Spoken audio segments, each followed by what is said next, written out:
So I think getting in different environments where people are doing things different than the way you've done them, you learn so much. You start to figure out too, like whether your way is right or wrong. Maybe you Yeah. realize like, oh, the way I do things is actually right in this one category or in this one area, but the way someone else does it, you can learn from them in that way as well.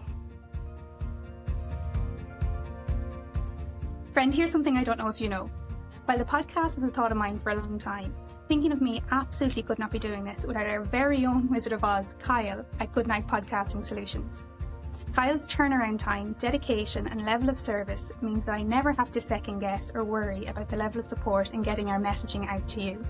If you're curious as to starting your own podcast or just want to see how it might spread your message, reach out to Kyle at kylegoodknight.com or check our show notes. I mean it when I say that we couldn't be doing this without him. Hello, and welcome to today's episode of the Think of Me podcast, where we have Andrea Alonso with us, who I'm very grateful to have a conversation with and to introduce to our friends listening. Andrea is someone only in the last couple of months I started to follow on Instagram, and as a new coach and new to the industry myself, it's the connections with people who are steps ahead that are really important to build, but also where you find new friends. And Andrea and I, we only connect here and there a small bit, but as soon as you see someone who you resonate with, and I resonate with Andrea, you go, hey, there's someone a little bit like me. And I'm excited for this full episode together, where I hope we can explore our own connection, but also our friends listening can learn from Andrea's story that I know she'll share and introduce herself. But before I hand over, I would just like to say that if you are interested in following Andrea, you can check her socials, you can see our show notes.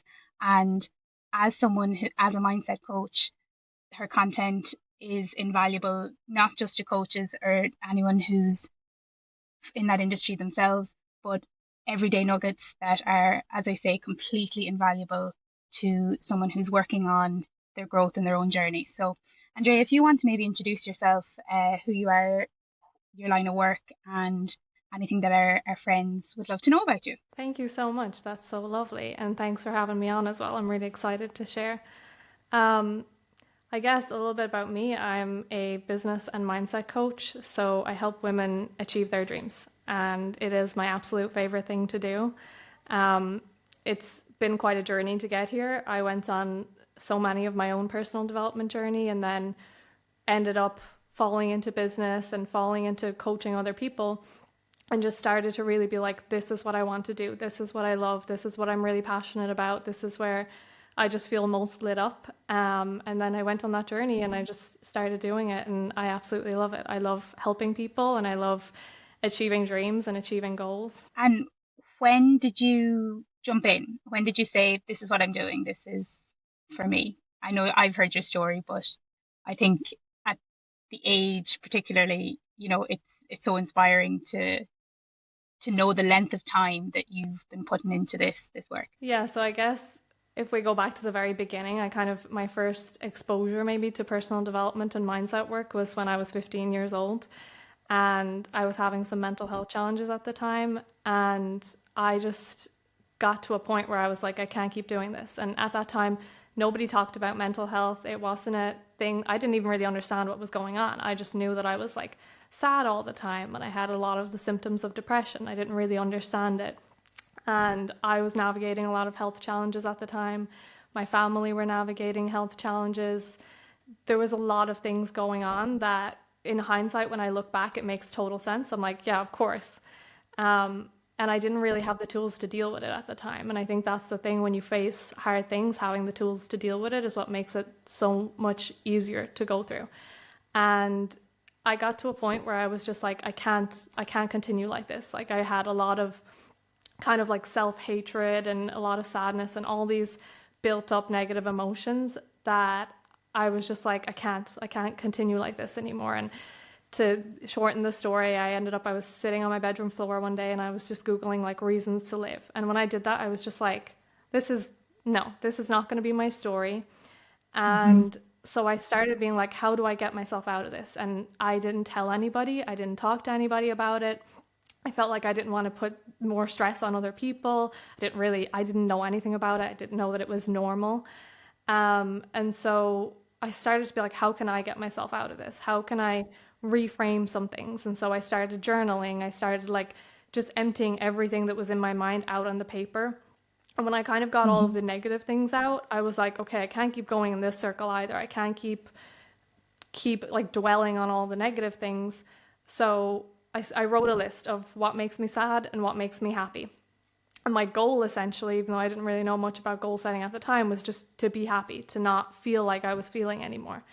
And I started doing more of the things that made me happy. And it was the simplest things. It was like listening to music, playing with my dog.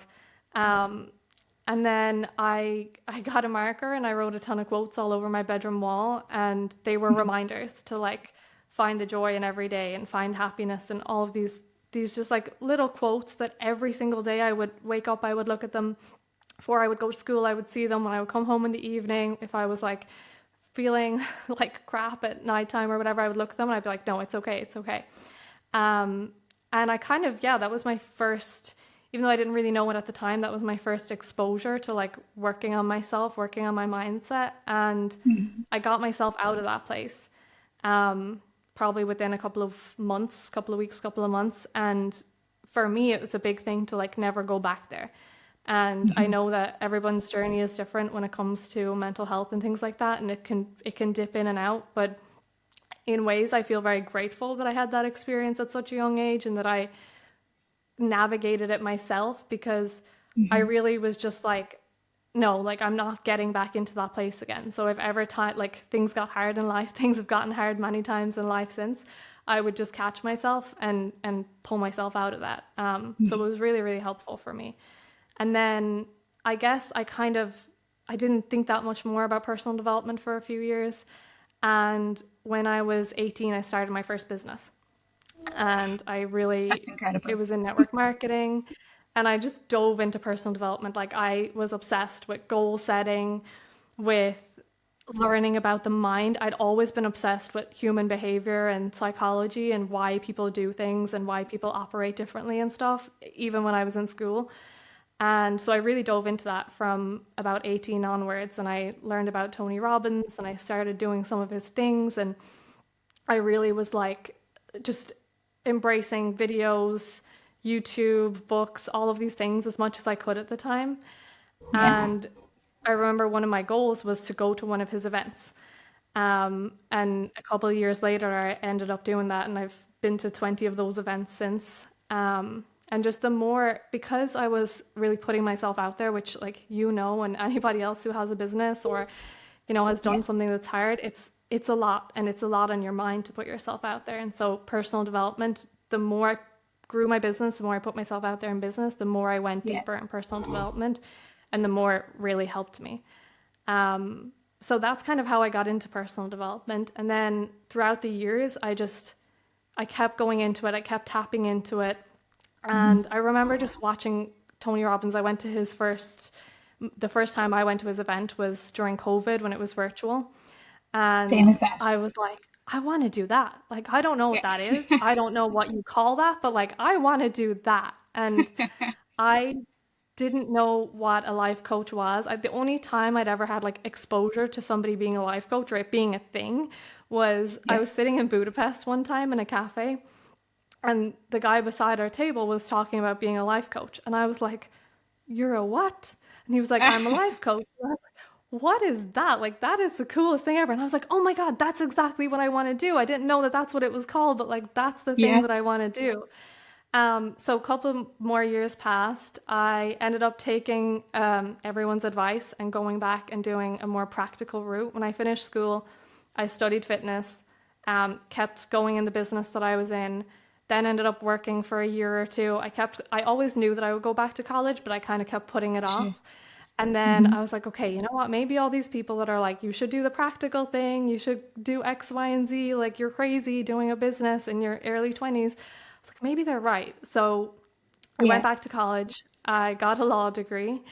And when I continued doing the personal development, continued learning, like it was just a huge hobby for me. And I was really studying books, anything that I could. And when I got to the end of the degree, everybody was like applying for graduate roles and law jobs. And I kind of started looking them up and I was just like, I liked studying it, but this is not for me. Like I knew from a very young age that I didn't want the same job for 40 years. I didn't want a job that I didn't like.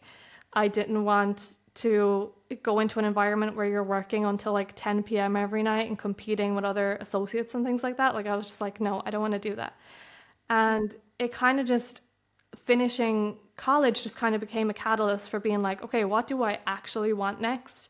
And I can either go down a path that I already know that I don't want to go down, that I'd known since 18, 19 I didn't want to go down, or I can go and do the thing that I actually want to do, even though it scares the hell out of me, even though I have no idea how I'm going to do it, I can just start. And so that was 2021, and that's when I started coaching. And the journey went on, and it kind of took different shapes, and I didn't really know what it was going to look like at the beginning, but I was just like, I'm going to go all in and figure it out. I love that. I love that. And I love how going from at 15, working on yourself that length of time, and at 18 going, no, I can start a business, and having that back in yourself, and still having that back in yourself to know that it will work out and that you will figure it out. That's where I know you said there in how, like, even through business and challenges and growth there, that's where the personal growth, comes to show, and those muscles that we strengthen in the personal development world. Because I resonate so strongly with everything you said there. I'm the crazy one right now. Like, even as of last night, my granny, who I love, again, another country, she doesn't understand the world, this world as such. And in her way of asking, she's like, how's playing with your phone going? Like that kind of thing. And of a generation, and sometimes of a culture that is not used to or isn't exposed. And no more than you there, where like you saw the life coach, it's like, well, what is that? It's the kind of thing of, as we kind of stop worrying about explaining it as much and do it and show it, it starts to real and feel real, and become real and feel real. And we kind of talked about that before we came on. I'm glad you mentioned Tony Robbins there, because I've been a student under some of that work and have been to the events and that as well. And at the minute, at the time of recording, there's another one of those free events on, and there's a friend doing it who for the first time is kind of experiencing some of that. And I had the same experience of going to an event online in COVID. I'm wondering, Andrea, like, who do you keep yourself around, and what has that been like, particularly from, such a young age of, late teens and through your early 20s, of knowing that, hey, I'm going to have the secure option, like what is suggested of me, and, do the things like what my friends are doing. But how do you find, and how have you found that whole journey of connection, I suppose, and community in what seems like quite a crazy road to be going down, quote unquote Yeah. crazy? Yeah, I totally resonate with that, because you feel like you're the crazy one when you're doing something different. It doesn't matter what it is. It doesn't matter if it's like a new hobby, or you're just doing something different than your family understand or the friends that you grew up with are doing. You kind of feel like the crazy one. And I think that's okay. I think you have to just be okay with that. At the end of the day, I think we all have to take ownership of our own lives. And at the end of your life, what's going to make you happy when you wake up every day, what's going to make you happy with yourself, with the life that you've built, is doing the things that you really want to do and living a life that's really important to you, rather than what everyone else wanted to do. And so, yeah, there was definitely times in my journey where for years I didn't even really tell my friends what I was doing. It kind of felt like this is my hobby and they're not really interested in that. So I didn't really tell them that much about the personal development. And I think that's a big thing too. Sometimes, especially when it comes to personal development, when we find something that works, like, we want to tell everybody about it. Like, if you find a mascara is the best mascara, you want to tell everybody about that. If you do a course and you're like, oh my God, it was life-changing, I want to tell everybody about that. But you don't need to. I think everybody's on their own journey, and that's okay. And sometimes I've always chased growth, Sometimes growth will show up in your path when you really don't want it and you really don't feel like you need it, and that life will throw growth at you and you'll just have to grow. Or otherwise you can look for it and you can chase it and you can try and find it in things. So there was definitely times of the journey where I kind of limited my circle. I've always kind of had a small circle anyway. I really value like deep relationships and meaningful relationships. And so there was times where it was like, you know what, right now, like these people that are around me or that I've been hanging out with maybe are not the people that have the life that I want. And there's a quote that Tony Robbins says, a lot of people in personal development say this: you become the 5 people that you spend most of your time around. And I heard that really young. And in some ways, I think when I was younger, I took it a little bit too seriously. But after years of kind of like playing with that, I've learned that like I have friends who are not interested in personal development, who maybe don't understand my business, but they're amazing people in so many other ways. And so we can still have a beautiful friendship, beautiful relationships. But elevating the people that I spend my time around really helped me, because I think when you are in the same environment, when you grow up in the same town, you spend your time around the same people, you can start to have the same mindset as everybody else. And I think it's really helpful, whether you find people that you resonate with or you don't. It's really helpful to get out and just meet different people and see how other people think, because it's so powerful in changing how you think. We are so held back by our own limitations. So if you don't think something is possible, like if you think being a millionaire is a huge deal and like impossible for you, get around a few millionaires and you'll feel very differently about that. If you think that being a millionaire is the biggest thing that you could ever do in terms of like, I don't know, wealth. I mean, obviously there are a ton of different categories of how you could do big things, but let's say you think being a millionaire is the biggest thing. Get around a couple of people who are like multimillionaires or who are billionaires, and you'll be like, oh, wow, my mind has expanded even more. So being around people who lived life the way I wanted to, whether it was they had the kind of relationship that I really wanted, or they had the kind of health that I really wanted, or they thought the way I wanted, or they had a business the way I wanted.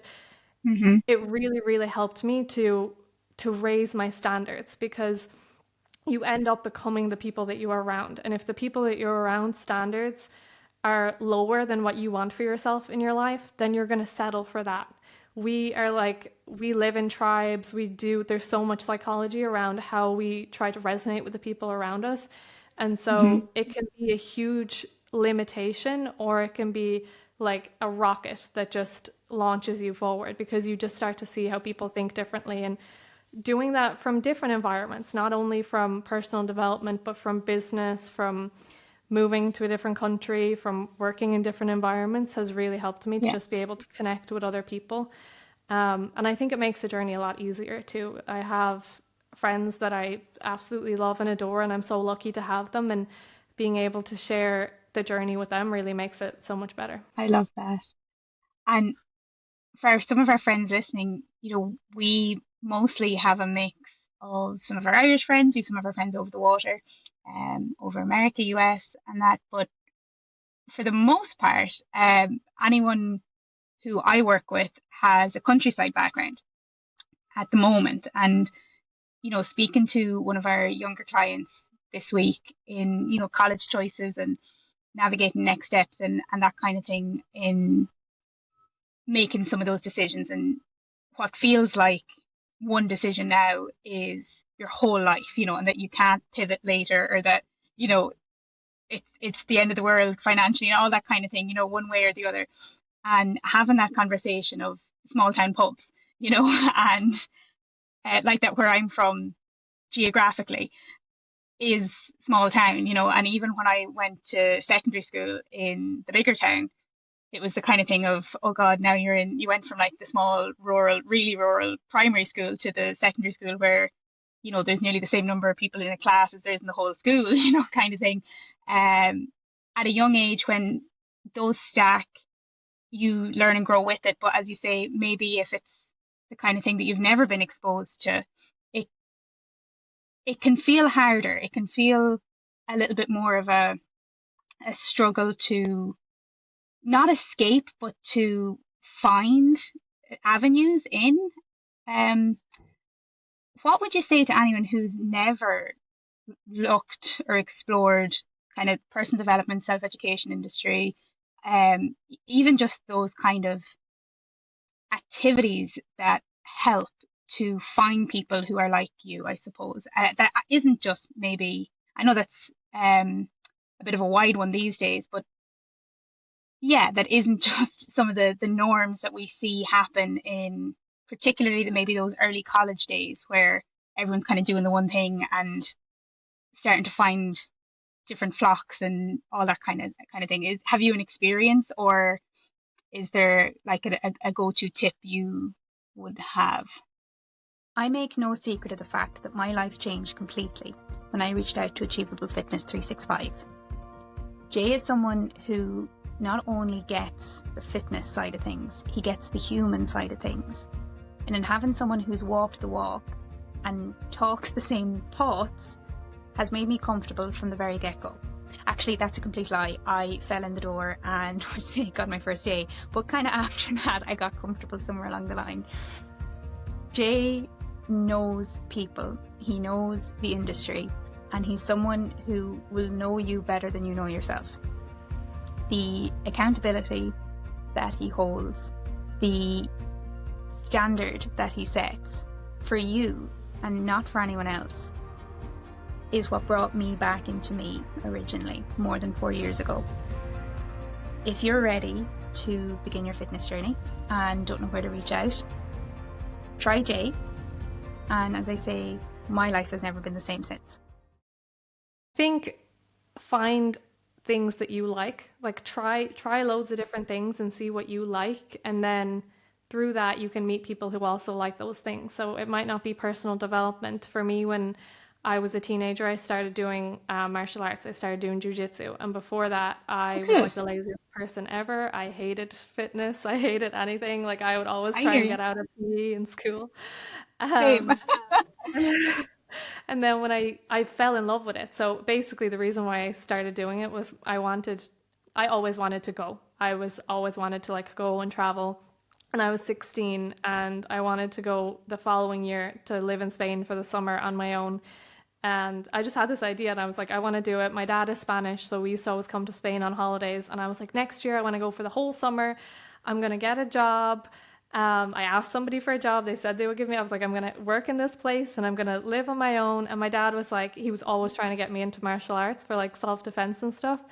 And he was like, you are 16 years old. You are not going to Spain on your own for the summer. And then I was like, literally like a bull. I was like, no, like this is what I want to do and I'm going to do it. And he was like, okay, if you learn martial arts, you can go. So I was like, okay, let's go. So he would, and I have the same background as you with like the rural school and then the school in the town. And so he would drive me into Limerick and we would go to jiu-jitsu, and it was purely because I had made this deal with him and I wanted to go to Spain. Like nothing was getting in the way of that. So I was like, I don't care. This is weird. I don't fully understand this, but I will do this sport so that I can go to Spain. And then I remember about a month in, I remember I started it in like October, November, and it was just like the most winteriest, horrible day. And I was in school and I was like in after school study and I was like, oh, gotta go early because I gotta go to jujitsu. And I was just like, oh, I really don't want to go. Like the weather is crap. Like I don't want to go. And then I kind of was like, oh, but like, what if they learn something new? Like, what if I miss out on something? And I Yeah. realized that was a moment where I was like, oh, I actually like this. Like I'm going now because I actually like it, not just because I made this deal with him. And so I ended up going like 3 times a week and became obsessed with it, which then made me like, I want to have more fitness because I want to be better at jujitsu. So I started running and then I went and got 2 fitness certifications and became a fitness instructor and worked in a gym. And so I would say like, if you told me before that you're going to do martial arts, I would be like, not a hope. Like my Yeah. dad's been saying it for years, there's no way I'm going to do it. And I got to meet a ton of people through that as well. So I would say like, just go and get out and do things and see what the different things that you like are, because everybody likes different things. Figure out what they are. You're gonna suck at some of them, you're gonna hate some of them, you're gonna love some of them, but find out what it is for you and then just connect with people through that. And I think I will say as well, like it's a big topic in your 20s and your 30s as an adult. Basically, it's really hard to make friends. Yeah. But I always think like just come to it with an open mind. Don't be afraid. Like people are gonna think you're weird or something. If they think you're weird, then don't be friends with them. Yeah. Just like talk to Simple. people. Yeah. Like just talk, You just know, talk to we people. don't Like say you're that enough. fine. It's exactly it. It's like if you think they're going to be think you're weird, then that's not your person, you know. So yeah, I love that. Exactly.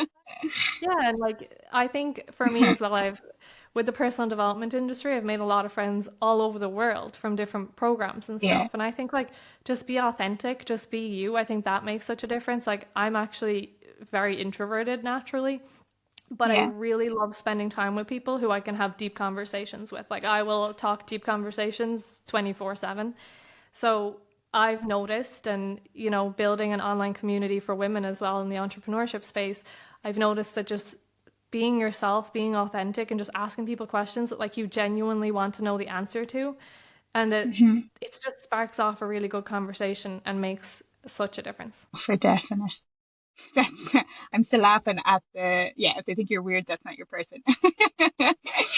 But it's so true. Like I, it's quite a funny one. So if anyone's listening who, has followed me for a while or has ever knew me, particularly like say 5+ years ago, like I'm I am quite out there. I never would have a problem in having a chat with anyone. I talk to a wall.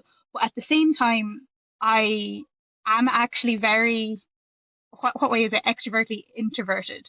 So like in the gym, for example, like when I started going first, and I was actually only there this morning, and it's the kind of thing of, there's someone using the machine. I can now go, hey, are you nearly done?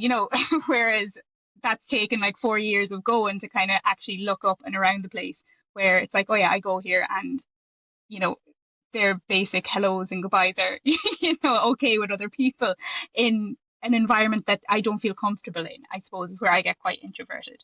And Yeah, it, I think I on that suppose, as well. yeah, sorry. Sorry, when it comes to being like introverted or extroverted, for me, Yeah. I'm both. Like same as you, I would talk to a wall. Like if you told my family or friends that I said I was introverted, they'd probably be like, "What? No, she's not. She doesn't shut up." I think Yeah. it's like you want to be mindful of not putting yourself into boxes, but the more that you learn about yourself, life gets so much freaking easier. Like whether you're into personal development or you're not, the more that you just start to notice things about yourself, you can really use Mhm. that to your advantage. And so even like being introverted is something I've only really started to fully recognize and own in like the last few months, because before that I was like, no, like I'm really social. I love people. Like it's always been like I love Yeah. people. But Same. I started to learn more about it, and I'm like, okay, I love people when I can have a really deep conversation with them. I love people that I'm Yes. comfortable with, or people who really Yeah. see me. I don't like transactional relationships, or I really value alone time. I love Yeah. resting and being alone. I'm not the type of person that can be like out socializing like every day of the week. Like, no, that would exhaust me. Yeah. And other people are not like that. And I think that's how I started to realize it, where I'm like, no, I need time to recharge my social battery. Whereas there are people who just could go, go, go all day, every day. Yeah. And I think when you start to learn these things about yourself, it's so powerful because it makes it okay. And it's not like, oh, I need to try and go out that often too, or I need to be more social. It's hmm like, no, sometimes I'm going to be social and sometimes I need to rest. And that's just me, and that's okay. No, for definite. And that's really interesting when we think about, our social norms, but also our social housing kind of a side of things, and how, in my experience, you go from living at home to going to college. And my first course at the time before I left, I was staying in digs. So in a situation where it was in someone else's house and I was just renting the room there. And, you can kind of get quite isolated quite quickly in those kind of things where, especially if you haven't made new friend groups in the college or the course or the new place that you're in. But then equally then when I was in a house with college friends, then in the new course and in the new environment, all that kind of thing, you can still have a tendency, if you don't know how to recharge your battery, there can nearly be that closed off approach that you put yourself into if you, as you say, maybe don't even realize that that's something you need, or how to kind of create a bit of a space of connecting and then also disconnecting, and I think now with social media particularly as well, we've had no electricity, and this is, just after the storm hit Ireland and all that, we've had no electricity for the week. And in a way it's been quite nice walking around the house with my like Harry Potter oil lamp, striking my match after 9 p.m, or after 5 p.m, what am I saying? But the other night it was like after 9 p.m. And I was like, I could not sleep, not for the life of me, because it was still early, and I've been so used to kind of working late. But anyone listening who maybe that happened to at all over the little while, you definitely go back to basics. But it was quite nice in the sense of I had a bit of a clearer boundary, again, of, okay, where's like the social time and where's the switch off time. So yeah, I suppose when I say that and mention that kind of from a housing side of things, I think at the developmental age that and all the things that happen and shift in your early 20s, and figuring things out in all aspects, like career, where you want to be living, relationships, yourself, everything. I know you've done a lot of travel, and as have I, and I should say, I haven't been in the last couple of years, but I had been doing that all through the college years and that too. It's not just the people you get around that you learn from. I suppose my question is, what did you learn about yourself from the different environments? And yeah, all things, even routine, I suppose. Did they look the same in different places? Or yeah, I suppose, what's your story there? I think it's hard to have a routine when there's a lot Yeah. of disruption. That I find that very hard. When I like if I go home, it throws off my routine. It's a hard thing to balance. But when it comes to traveling, and I think you hit the nail on the head there, it's getting in new environments. Because I think this is going to be a bit of a controversial opinion here, but I feel like so many people say like travel is the only thing that's going to make you richer. And as someone who was just like from about 15 onwards was just like get me out, like get me going somewhere. My mom would say like I would go to see two flies crossing a road, like I'd go to any concert, anything that was going on, any trip that you'd ask me to go on, I would go on, or I'd be like, come on, let's go on this trip to everybody. And Yeah. I loved it, and I had a lot of great experiences from travel, but I think in so many ways, travel for people is a holiday. And I think there's a difference between Yes. holiday and like glorifying it as an experience where you're going to go and learn something and you're going to experience different cultures, especially now when like we know so much about the rest of the world. If it was like Yeah. 50 years ago and people didn't know anything about what was going on outside of their town or how different cultures did things, then yeah, it would be like really probably transformative for you to travel to so many different places. But I think the key to it is not necessarily in the travel or in the, especially if it's a holiday, like if it's a holiday where you're like going to Thailand. I didn't really learn anything in Thailand at the full moon party, you know? Um, but when I went and lived in America and I lived in San Francisco and worked in a tech company there, I learned so much. And so I think it's really the environment that matters. Like if you're, whether it's traveling or whether it's finding that environment in your city or in Ireland, there's so much going on in Ireland in this space now. There's so many things for people who have all sorts of different passions that you can go to. I think changing your environment is one of the fastest ways to grow and the fastest way to change because you really see the difference between where you are and where other people are. Yeah. Um, when I was working in San Francisco, it was my first time working in a corporate environment. Like my work experience essentially was like working in Burger King, working in Subway, working in a gym as a fitness instructor, and then I had my own business. So I didn't really have corporate Yeah. experience. But being that bit older and kind of being that bit further along in my career, I didn't really want to, and this is a kind of a piece on identity as well, but I didn't want to see myself as like the new person or like didn't really know what was going on. But there were so many Yes. new things that I was like, oh, like this is how people do things here. Like, oh, this is the process for this. And I learned so much about working, about myself, about other people, all through that experience. So I think getting in different environments where you just, people are doing things different than the way you've done them, you learn so much. And you start That to figure is, out too, like whether your way is right or wrong. You know, maybe you yeah. realize like, oh, the way I do things is actually right in this one category or in this one area, but the way someone else does it, you can learn from them in that way as well. My experience of that is in the different school settings. In a Dublin school versus the country school, like they're worlds apart, and decades apart, to be honest, in ways too.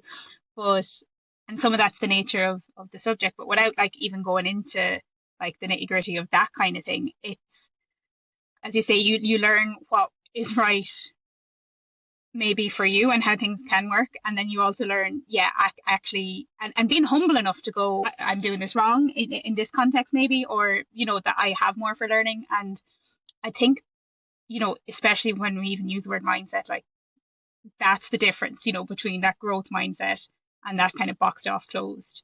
And let's jump in there. Like, what do you see as maybe one of the biggest obstacles for people in kind of breaking through into that growth mindset and coming out of that box and that kind of closed off? How do you find when you're working with clients, or even through business, and maybe some of the business kind of obstacles and challenges you've had over the years, what do you find is maybe the key to kind of starting to open that up a bit into kind of going, maybe it is me, or maybe there's something I need to learn here, and kind of, as I say, unboxing the approach? I think it starts with wanting more, like with seeing something that you want that you don't already have, whether it's a goal or it's still even just a dream, or it's still even just like an idea of a possibility that there could be something better out there. I think that becomes the catalyst for change, or else it's like extreme pain. Like you go through an experience that's very painful that kind of forces you to look at yourself, whether it's like a breakup or a health challenge or a loss or some form of rejection or something that it kind of just comes up in your path in life and forces you to be like, okay, I need to take a look at this. For me and the people I work with, it is usually the having a goal. Like I've always had dreams and goals, and that's always the way I've been. So I tend to attract people who are like that. And we navigate the hard things too, but I think that is the starting point. And then you start to realize that, like, if you want something that you don't have, you have to become somebody that you haven't been. You have to do things that you haven't done. The version of you who has gotten you here is not the version of you that's going to get you there. And I think it comes very naturally. I think you start to realize that. You start to realize that, okay, so I want to start a business, or I want to grow a business, or I want to career pivot, or I want to move to a different country. And you look at other people who have done that and you're like, okay, what have they done differently that I haven't been doing? Because I think we're all students. Like we're all students of life. We're always going to be learning. We're always going to be growing. And so no matter what it is, you do realize that there's a gap between where you want to go and where you are right now. And I think growing yourself is a huge part of closing that gap. I think a lot of people stay stuck when they don't fully lean into the growth. And so, I think that's a really powerful part of it. 100%. And it's kind of, you could say it's kind of having that student mindset as well. Like my granny always said that. She always said, you'd learn, it doesn't matter what school you're in, she kind of always put it back on you. And I honestly have no teacher I could ever complain about. Every teacher, and even, through college and that, like I'm really grateful in that, even if I could recognize that, even if maybe the strategy wasn't there, the want was somewhere there, or the try. And so what I mean is, from that, if you want to learn from someone and you want to learn what's on the other side of it, whether it's like that goal approach, or you need to upskill, or you need to increase your knowledge and your intelligence maybe on something, if you want it bad enough, you will find that way. So I'm wondering, with the travel and with where you are now and your current set of goals, you don't need to share your current dreams or goals or anything that you don't want to, but what is your next step for business, or for you, where's your kind of focus on right now? Is it on Andrea? Is it on business? Is it in messaging?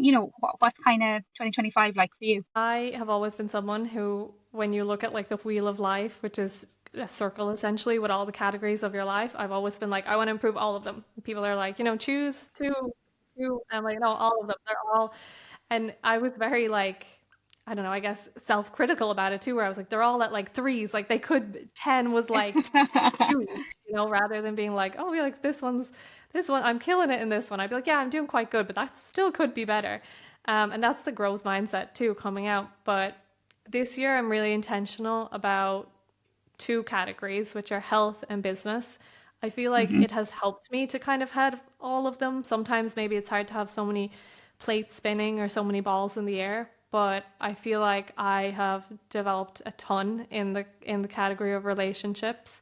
Mm-hmm. Personal development was always a huge one for me. I've developed a lot in that, and I know that in those as well, I will continue to develop in those. Sure. And same with health. The first business that I started was actually in the health industry, and so same thing from a very young age. I really started learning about health and got into health a lot. But I think when I look at my life last year, what areas did I not do as well as I would like to have done in? And health was definitely one of them because, like we were saying with routine, I moved twice last year and each time kind of came with like a few weeks at home in between and stuff. And so I had gotten into a really good workout routine and then fell out of that for like the whole second half of the year. And I think action Yeah. breeds action as well as one of the greatest things. Like laziness breeds Yes. laziness. And so Yeah. sometimes you can start doing something and it can grow and you can keep doing it and you're like, okay, I'm doing great. And then sometimes something just gets in the way and you kind of end up maybe hitting pause on whatever that thing is. And weeks turn into months. And so that's why I'm trying to catch myself on that this year. And I'm like, I want to go all in on health and then business as well. I feel like with where I'm at in business, with where I'm at in my life, those are the two things that I really want to focus on. And I know that I'll focus on the other ones as well, but those are the biggest ones for me right now. I love that because I was at your event obviously a few weeks ago and for dream building, and in putting the reflection again back to something, just focus on one or two. That's where I was like, oh yeah, sure. It's again the thing of it's not that you can't, but you can achieve everything, but you can't do everything at once. It's that singular focus.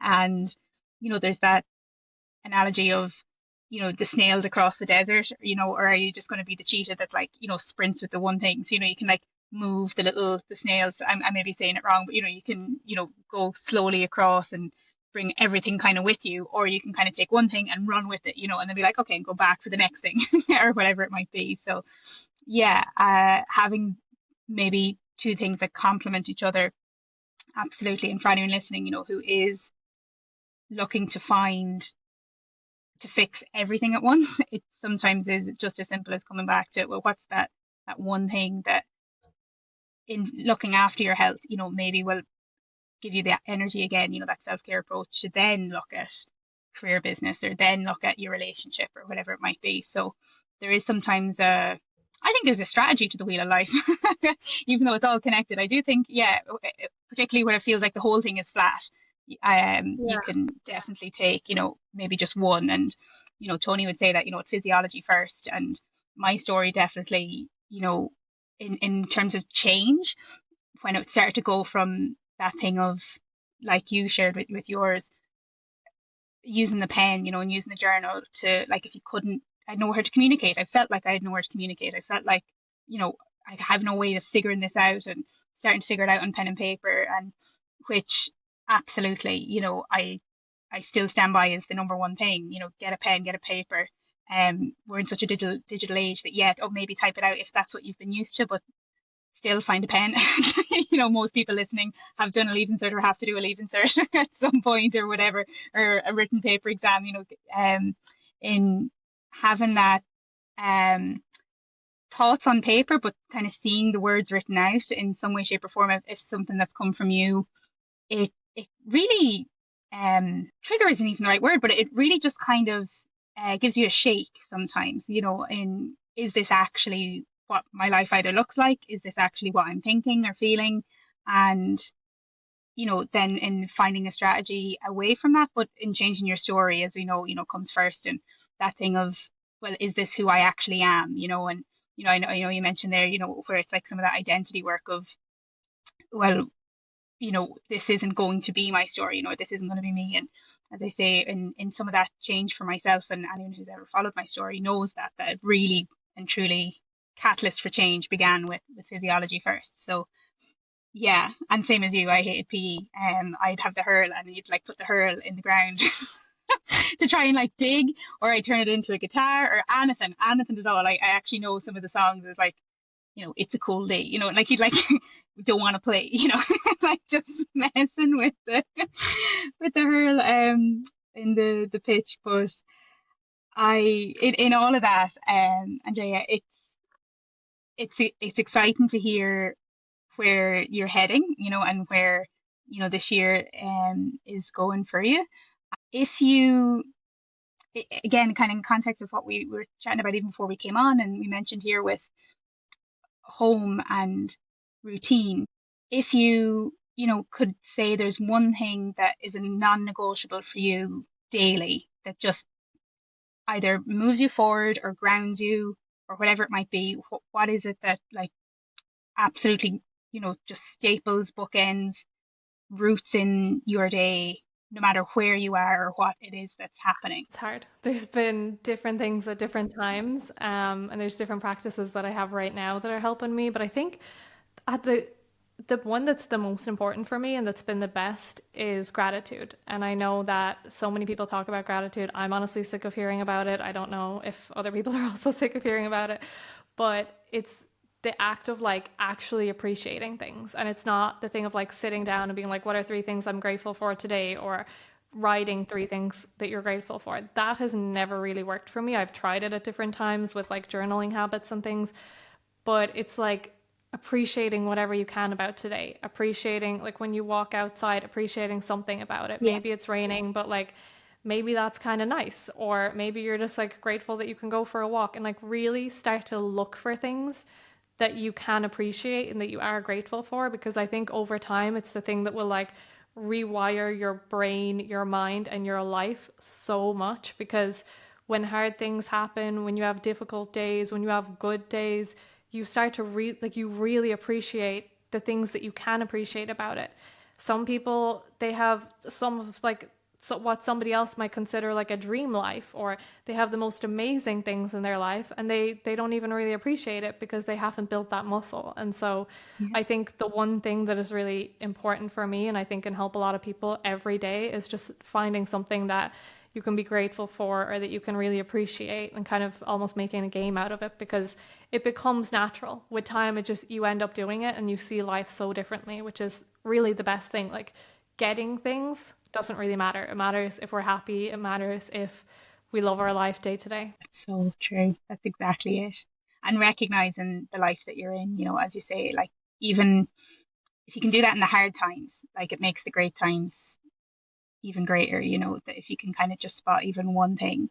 And yeah, I'm trying to think. I know, well, the outdoors was always a big thing for me, but I'd probably always have to say maybe the lake, like close to home, like that would kind of always kind of put me back into awe of, God, I'm grateful for the quiet here, but I'm also nearly a little in awe of sometimes the scenery. So yeah, water based kind of for me um would have been like particularly in the tough days. So for anyone listening who is searching for what is there, in terms of finding things to be grateful for, where do you kind of navigate to in the tough times, and maybe start there. Sometimes that the clue is in what you're already doing, I think. So Andrea, thank you so much for sharing like all your wisdom. There's like oodles. There's buckets of value there for anyone who doesn't even know where to start in the word mindset, or even sometimes the word transformation or personal growth or development. It really is stacking the days and stacking the small things and suddenly then you have a growth journey, and even if it's the thing of that you don't have the language or the lingo or what a goal is. I love your story there of, wanting to travel and knowing that like this is something you have to do to get there, So it can be something simple in your day to day that you mightn't even realize actually is habits or is, um that that growth approach, as we say, or getting around the right people or the environment and all the wealth that you've shared at the minute.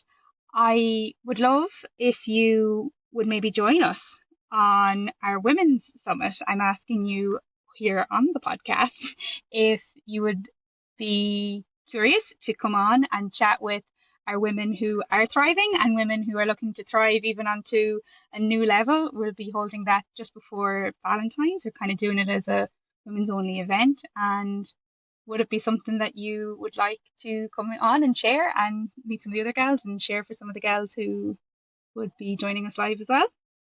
Yes, I would love that. I was just going to say, with the two of us, we both talk so much. I feel like we could be here for hours. Um, Really good, yeah. so yeah, I would love that. And thank you so much for having me. It's been so good. No, it's been really fun. And as I say, like sometimes in anything new, as I said at the start, in anything new, when you don't know anyone else who's doing it, it's like, okay, well, I'm this crazy loner person here, and then you find someone who's like, oh yeah, great friend, and then it's in building that. And again, for anyone listening, but like it can be as simple as the little things, I think particularly in today's world, like social media, is like who's in your corner, who's actually seeing the stuff that you're doing. Whether you're new, I'm so green, whether it's someone new starting out or you're admiring what is, the big, as I call them, like the big guys, but like big girls, and that out there who are you in a different realm. Sometimes I like to look at it as, and that's where you find a new tribe, So yeah, I suppose maybe we'll finish with, I know you're in Spain at the minute, and again a season of change and everything there, and gratitude. I love seeing where you are. I'm actually so jealous. I sometimes like don't look at your story till I'm in the mind frame of, okay, I'm grateful to see where someone else's gratitude is in the month of January here at home. But yeah, how are you finding all of that, or what's the rest of your week like now? Just how's that day to day, and what's the rest of the day maybe have in store for you? It's a lot of work, with the business being the top priority as well for 2025. It's a lot of like sitting at my desk and working. But it's Yeah. also a lot of doing what I can in my day to I work weekends, but I love my days. I love every day. I love the weekdays. You see that that's the gratitude and the Instagram stories of like I'll go out. I think I've gone out every day, every morning this month to I see the think you have, sunrise. yeah. And Because it's I I don't look will at it say till it's the not evening. 8 a.m. It's not like a 5 a.m. sunrise. It's an 8 a.m. sunrise. So I get out and I see it and I get for a walk. And I think really having that like light on my face and getting my body moving every morning really helps. And then I would walk, like I would walk all day if I could. So I walk a lot and I try to like stack time as well. So I'll walk and I'll listen to like a podcast or a training or something that's gonna help my mind.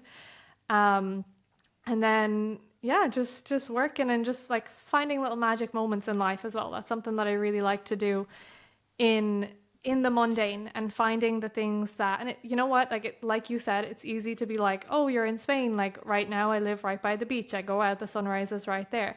But I Yeah, think the times in my life where I've been so connected to gratitude is the times when that wasn't life, when I was like yeah, living in Dublin, or when I was in a job that I hated, that I would cry going to work, and I was like, okay, like I have to figure this out, I have to work on this gratitude. And those were the times that I ended up really, really being connected to the gratitude. So I think for me, it's about trying to create a life that while I'm working towards everything that I want, I can also enjoy the day to day and enjoy the life that I have. And so that's where like the gratitude and the appreciation come in. Like I will be the most grateful person who's walking by the beach in the morning, or I'll be the most grateful person who's having lunch out and about and things like that. So yeah, that's kind of my life. I walk, I work love it. out, work. and try and find the magic moments. Even like recently, my granny came to visit, and she's probably very like your granny too, where she doesn't really understand what I do. But it was during the dream building event, and I really didn't have that much time to spend with them. So I really only had like the Saturday. And so I got up earlier and I went to the shop and I got all these things for breakfast, and we carried the balcony furniture out onto the beach. And I was like, oh, do you want to come and have breakfast? And she was like, sure.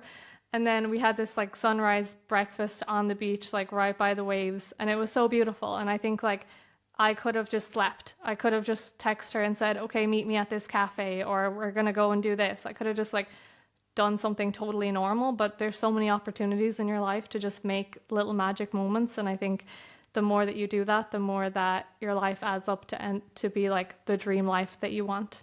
And I think we all have the power to do that whenever we want as well. That's so special, because it's in things like that where you nearly couldn't plan it. It's like if you try to do something like that where, it's like, let's get organized and make sure that, we have everything set up, and you maybe make a big breakfast, all those kind of ceremony kind of things, which are important, and like when you make an event or something, like they are important, but it's the tiny little moment of my granny sitting by the range with a cup of tea, and we're both sitting there having like a chat that wasn't meant to be a chat, but now is suddenly like a deep chat or a good chat, or we solve, or pretend to solve at least, a bit of a problem, and you couldn't plan it. You can't look for how to do them. They just happen. And I love that with the magic moments. I feel that. I know exactly what you mean.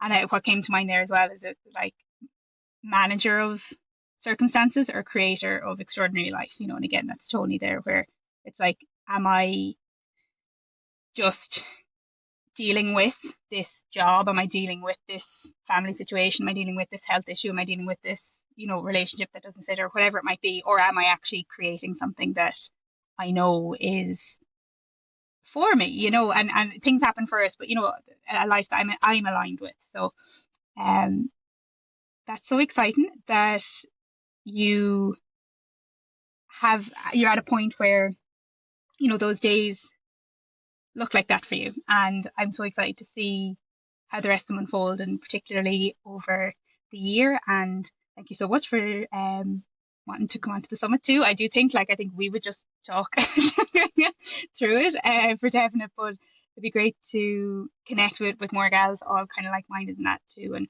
for anyone listening who hasn't registered, you can go to thinkofmecoaching.com/summit and reserve your spot, where Andrea will be with us and some of our other gals from season 1, and also some other guest speakers, where we talk all things thriving and living in that, really, more than anything else. And Andrea, you're someone who definitely lives it. Yes, thank you so much. It's been amazing, and hearing more about your journey as well is incredible. So thank you.